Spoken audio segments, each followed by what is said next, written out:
இன்றைக்கி புயல் மாதிரி காற்று அடிச்சதுன்னு தானே உங்களுக்கு தெரியும். எப்படி அடிச்சதுன்னு நாங்கள் லைவாக பார்த்தேன்.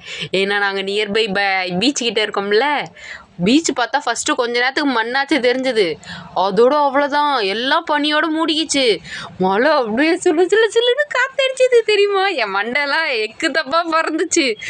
அப்படியே காற்றடிச்ச காற்றுக்கு நான் வந்துட்டு எங்கள் முடி ட்ரெஸ் எல்லாம் ஈரமாகி போச்சு. ஐடி கார்டு பறந்துடுச்சு. நான் இப்போ பேசினேன்ல, இப்பயே பறந்துடுச்சு ஐடி கார்டு. எனக்கு தெரியாது. நான் பாட்டுக்கு ஜாலியாக சுற்றின்னு இருக்கிறேன், வீடியோவாக எடுத்துக்கின்னு. காற்று அப்படியே சுறுசுறுன்னு அடிக்குது தெரியுமா. இதுலேயும் இதுக்கு அடுத்த வீடியோ பார்த்தீங்கன்னா உங்களுக்கு நல்லா தெரியும். எங்கள் ஜூனியர் பிள்ளைங்கள்லாம் வந்துட்டு அங்கேயே இங்கே காடின்னு இருந்துச்சுங்க. அங்கே பாருங்க, அப்படியே வேவ் மாதிரி காற்றடிக்கும் பாருங்களேன்.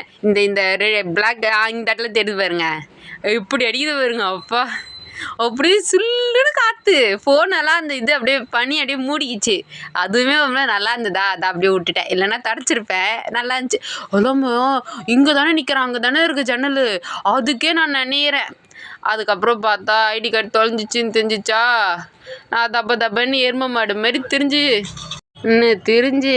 அந்த ஐடி கார்டை அப்படி இப்படின்னு தேடிட்டேன்.